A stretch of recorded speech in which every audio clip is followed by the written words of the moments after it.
Halo semuanya, tahun 2024 kemarin itu bener-bener tahun yang gila ya buat pasar saham kita. Gimana enggak? Kita sempat lihat IHSG terbang ke rekor tertinggi sepanjang masa, tapi pas tutup buku malah rapornya merah. Nah, kali ini kita bakal bedah tuntas perjalanan roller coaster IHSG tahun lalu dan coba intip kira-kira peluangnya di 2025 ada di mana aja. Oke, kita mulai dari teka-teki besarnya dulu nih. Coba bayangin, gimana ceritanya IHSG itu bisa-bisanya nyentuh level 7.900-an, sebuah rekor baru yang bikin semua investor senyum-senyum. Tapi, begitu lonceng tahun baru 2025 berbunyi, ceritanya jungkir balik. Faktanya, IHSG ditutup minus 2,65% dibanding tahun 2023. Loh, kok bisa? Dari puncak tertinggi malah jadi anjlok. Dan yang bikin makin nyesek, performa ini bikin pasar saham kita jadi salah satu yang paling bontot se-Asia. Bener-bener anomali kan? Nah, biar nggak penasaran, yuk kita kupas bareng-bareng apa aja yang sebenarnya terjadi. Coba kita flashback sedikit ke awal 2024. Sebenarnya tahun itu dibuka dengan optimisme yang tinggi banget loh. Dan biang keroknya, dalam arti positif ya, itu adalah satu sektor yang lagi ngegaspol, sektor energi. Lihat aja deh data ini, jomplang banget kan? Di saat IHSG secara keseluruhan terseok-seok dan berakhir minus, sektor energi sendirian malah terbang sampai 28%. Ini nunjukin kalau di awal tahun, sektor inilah yang jadi lokomotif utama pasar.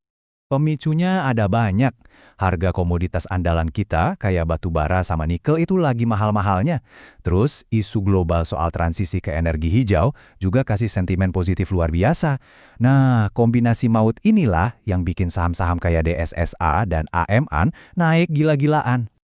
Dan ini dia contoh paling ekstrimnya. Saham PANI yang ada di balik proyek PIK 2, itu harganya meledak sampai 235%. Gara-garanya, proyeknya dijadiin proyek strategis nasional. Ini bukti nyata betapa panasnya pasar kita di awal tahun itu. Tapi, ya namanya juga pesta, pasti ada akhirnya. Masuk pertengahan sampai akhir tahun, semua euforia itu sirna. IHSG kayak dihantam badai dari segala arah, atau yang biasa kita sebut badai sempurna. Masalahnya datang keroyokan. Dari dalam negeri, ada cemas soal kebijakan pemerintah baru yang bisa bikin APBN bengkak, plus ada isu pemutihan utang UMKM yang bikin bank-bank BUMN ketar-ketir. Dari luar, rupiah makin lemes, kondisi geopolitik nggak stabil, investor asing kabur deh. Lengkap sudah penderitaan pasar. Dampaknya kena kemana-mana. Sektor transportasi anjlok paling parah, minus 18%. Sektor konsumer juga loyo karena daya beli masyarakat yang nggak kunjung kuat. Tapi, pukulan paling telak justru kena ke saham-saham kelas berat, para blue chip yang biasanya jadi andalan. Coba lihat deh angka-angka ini. Ini bukan saham ecek-ecek loh, ini para raksasa pasar. BRI longsor 25%, Telkom minus 30%, bahkan Unilever nilainya kebelah dua, anjlok 50%. Ya wajar aja kalau para jenderal ini tumbang berjamaah. IHSG secara keseluruhan ikut terseret ke bawah. Oke, setelah kita napak tilas roller coaster 2024, sekarang pertanyaan terbesarnya, terus gimana nasib kita di tahun 2025? Pasar saham kita ini sekarang lagi ada di persimpangan jalan yang sangat menentukan. Nah, kondisi kayak gini itu biasanya melahirkan dua kubu investor. Buat yang masih baru, pasar kelihatan lesu, bikin males dan mengecewakan. Tapi, buat investor senior yang jam terbangnya udah tinggi, situasi ini justru dilihat sebagai kesempatan emas buat nyerok saham bagus pas harganya lagi diskon. Untuk menebak arah 2025, ada dua hal besar yang wajib kita pantau.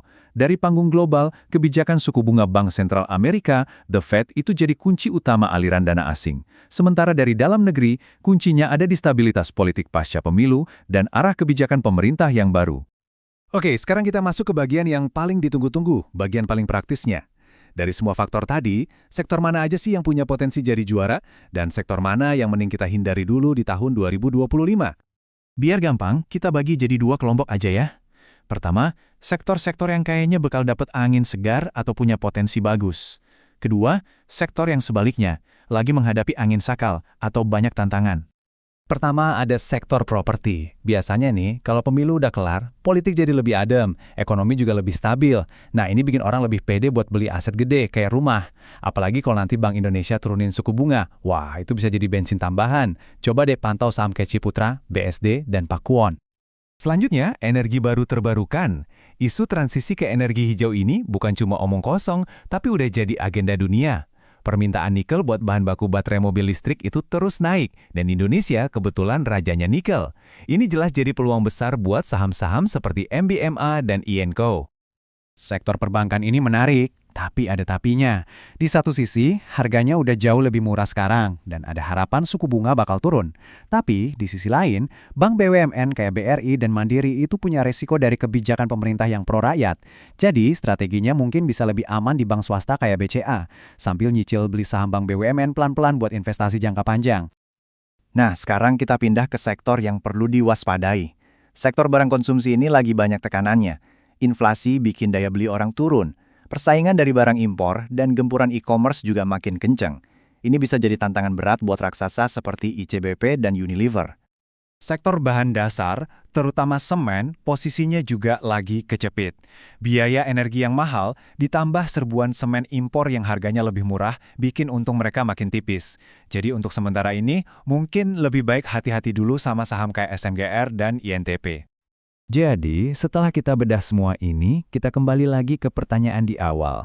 Kondisi pasar yang kayak begini, itu sebetulnya peluang emas atau jangan-jangan cuma jebakan Batman?